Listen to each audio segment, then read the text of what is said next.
morning. I'm in the Palm Beach bookstore, and here on the shelf they're selling Andrew Cuomo's book. The name of the book is Leadership Lessons from the COVID-19 Pandemic.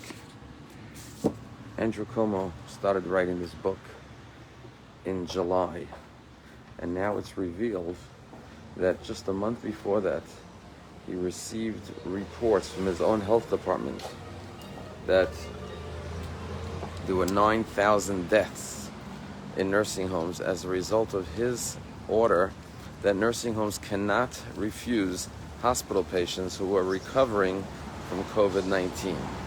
And he deliberately hid those numbers or compromised those numbers in all the reports, instructing his aides not to reveal the number so that he will not be blamed for his very poor decision.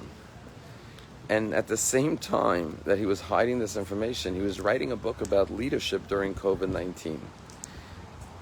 In this week's Torah portion, we read about the second tablets, how God gave the Jewish people the Torah, and then 40 days later they worshipped and created a golden calf.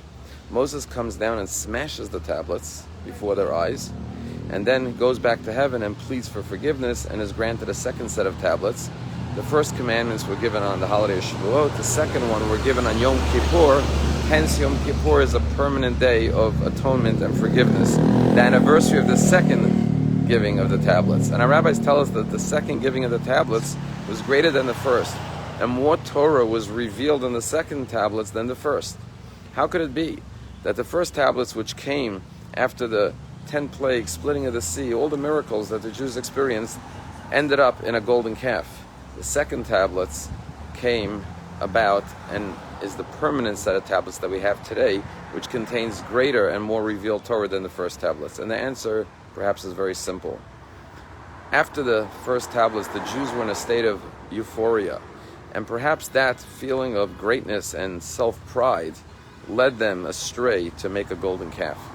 However, after the first tablets were smashed before their eyes, and they felt the humility and the shame of what they had done, that led them to a more contrite state, which made them greater vessels to receive the second set of tablets, which remain the greater tablets until this very day. In life, we are often given second chances like the Jews. Sometimes our first chances we ruin because we have arrogance, we have pride, and we fail to have the humility necessary to make proper decisions. I don't think that Governor Cuomo's book was a result of his arrogance.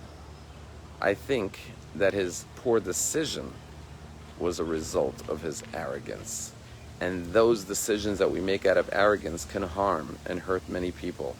Every person has to look at themselves and say, am I a vessel for God? And that can only come through the brokenness of the tablets.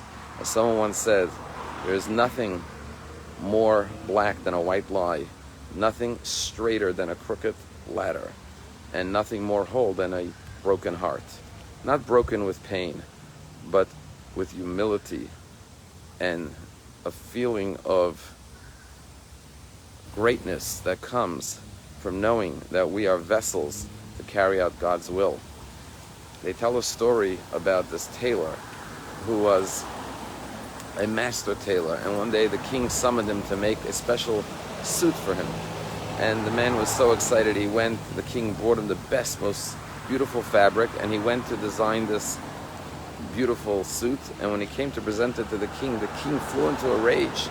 He said, "This is terrible, you did a horrible job." And he threw it back in his face. The poor tailor was humiliated, he was ashamed, couldn't understand, I did such a good job.